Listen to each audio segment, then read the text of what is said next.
Hi everyone, this is advocate Priyanka. आज बात करते हैं हम जूरिस्प्रूडेंस के कुछ ऐसे क्वेश्चंस की जो 4 मार्क्स में ऐसे ऐसे क्वेश्चन पूछ लिए जाते हैं जो आपके सिलेबस में कहीं दिए नहीं हुए। तो ऐसे क्वेश्चंस जो पेपर में पूछे जाते हैं उनमें से एक क्वेश्चन जो बहुत बार रिपीट हुआ है वो है मनु। 4 नंबर में बहुत बार पूछ लेते हैं कि मनु क्या है। तो अगर हम बात करें मनु के बारे में तो मनु को हम मानते हैं first law giver. First law giver is पहला ऐसा इंसान जिसने पहली बार लीगल फिलॉसफी दी थी। बट इसकी जो लीगल फिलॉसफी दी गई थी वो संस्कृत में दी गई थी। इसके द्वारा एक किताब लिखी गई थी, वो थी मनुस्मृति। तो मनुस्मृति संस्कृत भाषा में लिखी गई एक किताब थी जिसमें लीगल फिलॉसफी के बारे में वर्णन किया गया था। ये पूरा का पूरा जो डॉक्यूमेंट है, जो पूरा का पूरा ये जो मनुस्मृति है, ये संस्कृत भाषा में लिखी गई है और एक डायलॉग फॉर्म में लिखी गई है। डायलॉग फॉर्म मतलब एक ऐसा फॉर्म जिसके अंदर टीचर और उसके डिसाइपल्स जो होते हैं, उसके स्टूडेंट्स होते हैं, उनके बीच में की गई बातचीत है, उसमें वर्सेस हैं। तो इस तरीके से उसमें एक डायलॉग के फॉर्म में पूरी बुक को लिखा गया है जिसमें क्वेश्चन आंसर फॉर्म में दिया गया है।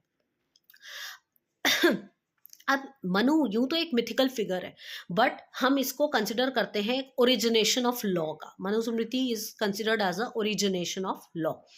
मनुस्मृति जो है ये बेसिकली कास्ट के ऊपर बेस्ड है। It is totally based on social theory, caste के ऊपर बेस्ड है, जिसमें ब्राह्मण्स को सुप्रीमेसी दी गई है।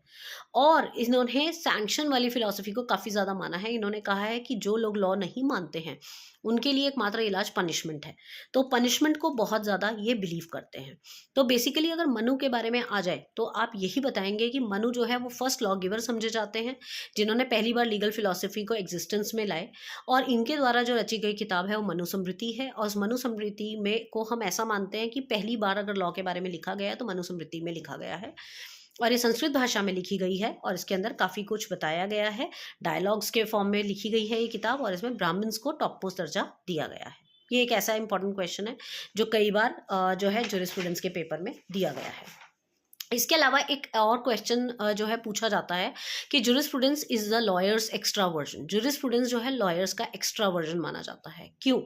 तो आप इसमें बताएंगे जूरिस्प्रूडेंस की इंपॉर्टेंस के बारे में कि एक लॉयर की लाइफ में जूरिस्प्रूडेंस की क्या इंपॉर्टेंस है।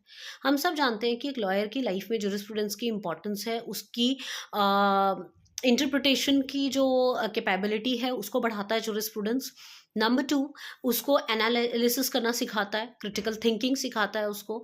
और साथ ही साथ ये बताता है कि जो लॉज वो पढ़ रहा है, जो लॉज यूज़ कर रहा है, उनका सोर्स कहाँ से है, उनको बनाया कहाँ से गया है, किसने बनाया, कहाँ से बनाया, उसके पीछे आइडियोलॉजी क्या थी, उसके पीछे जो इंसेंस था उसका वो क्या था। तो बेसिकली इसीलिए इसको कहा जाता है लॉयर्स का एक्स्ट्रा वर्जन है जूरिस्प्रूडेंस। इसके अलावा एक और क्वेश्चन पूछा जाता है कि क्या ऑस्टिन इंटरनेशनल लॉ में बिलीव करता है? तो आप बोलेंगे नहीं, ऑस्टिन इंटरनेशनल लॉ में बिलीव नहीं करता था। वो उसके बिल्कुल खिलाफ था इंटरनेशनल लॉ के, क्योंकि इंटरनेशनल लॉ में जो है वो सैंक्शंस नहीं थे और ऑस्टिन टोटली सैंक्शंस में बिलीव करता था। तो इस वजह से, और दूसरा इंटरनेशनल लॉ मॉरल बेस्ड थे जिसको के ऑस्टिन बिल्कुल खिलाफ था। तो ये भी एक बहुत इंपॉर्टेंट रीजन है। इसके अलावा एक और बहुत ज़्यादा पूछा जाने वाला क्वेश्चन है, jurisprudence is the I of law. हम सब जानते हैं ये वाला जो स्टेटमेंट है ये लास्की ने दिया था और ये काफ़ी इंपॉर्टेंट स्टेटमेंट है जूरिस्प्रूडेंस के ऊपर कि जूरिस्प्रूडेंस जो है लॉ की आईज समझा जाता है। तो आप इसका आंसर ऐसे लिखेंगे कि जैसे आंखें जो है ह्यूमन बॉडी में हेल्प करती है मार्गदर्शन करने में, सही और गलत का भेद कराने में, उसी तरीके से जूरिस्प्रूडेंस जो है वो लॉ का मार्गदर्शन करती है। वो ये बताती है कि कहाँ से लॉ की शुरुआत हुई है और एक सही लॉ क्या है, उसे कैसे चलाना चाहिए। इसके अलावा sometimes they have asked sanctions. Sanctions क्या होते हैं? तो आपको पता होना चाहिए, सैंक्शंस का मतलब है पनिशमेंट्स, पेनल्टीज, फाइन्स, जो भी आपके ऊपर इंजंक्शंस या डैमेजेस जो भी आपके ऊपर लगाए जा रहे हैं किसी भी चीज़ के पनिशमेंट के फॉर्म में, उसको हम सैंक्शंस कहते हैं। And Austin was completely in favour of sanctions. तो आप इसके ऊपर भी लिख सकते हैं। इसके अलावा sometimes they have asked justice Holmes, HOLMES, Holmes के बारे में पूछा गया है। तो अगर होम्स के बारे में पूछ लें तो आप बता दीजिएगा होम्स जो हैं वो एक रियलिस्टिक जुरिस्ट थे, काफ़ी स्केप्टिक माने जाते हैं। वो खुद को ही स्केप्टिक बोलते थे। स्केप्टिक का मतलब होता है शक्की दिमाग का। ये कहते थे कि कोर्ट रूम में कुछ भी हो सकता है। बैडमैन की थ्योरी बनाई थी इन्होंने। और ये कहते हैं कि प्रिडिक्टेबल नहीं है, आप ये नहीं बता सकते कि कोर्ट के अंदर क्या होगा क्या नहीं होगा। कोर्ट बिल्कुल अनप्रिडिक्टेबल है, सब कुछ एविडेंसेस के ऊपर डिपेंड करता है, एडवोकेट्स के जो भी अंदर जाके वो क्या देते हैं, कोर्ट के सामने क्या पेश करते हैं, सब उन चीज़ों पर डिपेंड करता है। बाहर लॉज के बेस पे आप नहीं बता सकते हैं कि कोर्ट रूम में क्या होगा। And he has called everyone badman, चाहे वो एडवोकेट हो, चाहे वो जजेस हो या कोई भी हो, उन्होंने सबको बैडमैन कहा है, इसीलिए इनकी बैडमैन की थ्योरी बड़ी फेमस है। इसके अलावा they have asked sometimes Aristotle. Aristotle कौन है? एरिस्टोटल को ट्रीट किया जाता है as a father of natural law.